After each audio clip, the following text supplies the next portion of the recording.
Are you afraid to stand up for yourself? Down in the Louisiana bayou where Spanish moss hangs like forgotten dreams, there's a saying, "Fool me once, shame on you." This place, it holds secrets and whispers, tales of survival and caution. Fool me twice, alligator bait. The gators, they don't forgive, and neither should you when it comes to your own self-worth.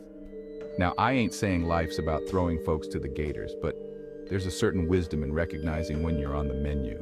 It's about knowing when to stand your ground and when to walk away. See, self-betrayal, it's like that quiet shadow following you in the swamp.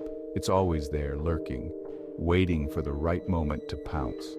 You know it's there, but you try not to look directly at it. Ignoring it doesn't make it disappear, it only makes it stronger. Problem is that shadow, it ain't afraid of no light. It thrives in the darkness of your doubts and fears.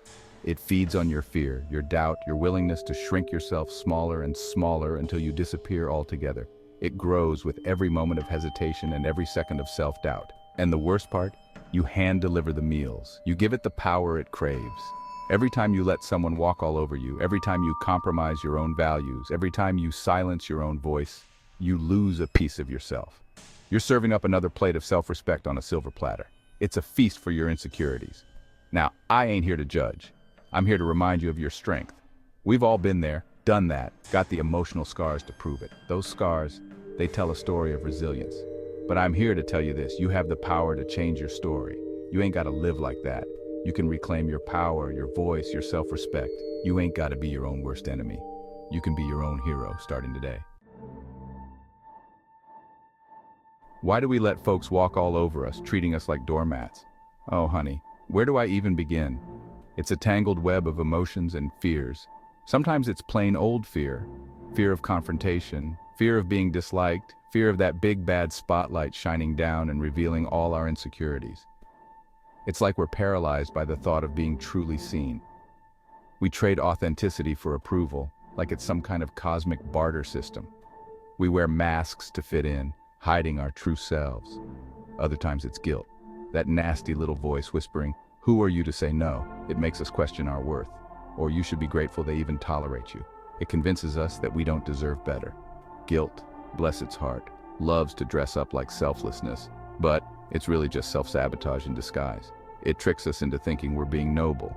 And let's not forget the people pleasers, those sweet souls who'd give you the shirt off their back, even if it meant freezing their own buns off.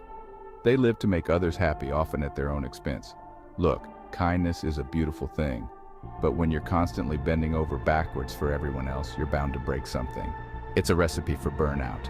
And guess what? It's usually your own spine.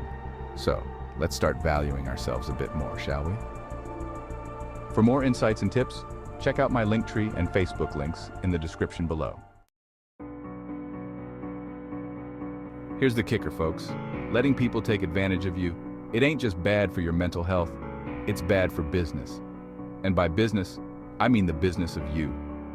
Every time you say yes when you mean no, every time you swallow down your own needs to accommodate someone else's wants, you're chipping away at your own foundation.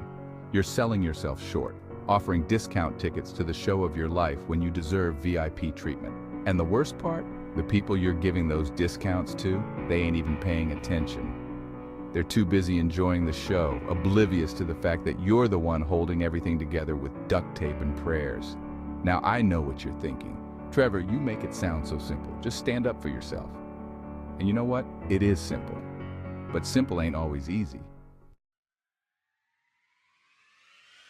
Let's be real, folks. Setting boundaries, it's like trying to parallel park a whale in a thimble. It's a task that seems almost impossible at first glance. It's messy, it's uncomfortable, and there's a good chance you're gonna hit a few curbs along the way. You might even feel like giving up. But here's the thing about hitting those curbs. It teaches you how to steer. Each mistake is a lesson in disguise. Every time you speak your truth, even if your voice shakes, you're making progress. Every time you say no without offering a 20-minute apology, you're setting a precedent for yourself. You're getting a little bit stronger, a little bit braver, and a little bit more resilient. A little bit more in control of your own narrative. You're writing your own story, one boundary at a time. And the best part, the more you do it, the funnier it gets. The absurdity of it all starts to become clear. That's the beauty of dark humor, y'all. It lets us find the light in the darkness, the silver lining in the storm. It lets us find the light in the darkness, the absurdity in the pain. It's a coping mechanism that turns tragedy into comedy, the absurdity in the pain. When you can laugh at your own self-sabotage, you take away its power. When you can laugh at your own self-sabotage, you take away its power. You reclaim your narrative. You take away its power. You become the comedian of your own tragedy. You become the comedian of your own tragedy. And trust me, ain't nobody funnier than a survivor. Because a survivor knows the punchline is always worth the struggle. And trust me, ain't nobody funnier than a survivor. They know how to turn pain into punchlines and struggles into stories of triumph. If you found this helpful or relatable, drop a comment below and share your own stories. Let's keep this conversation going.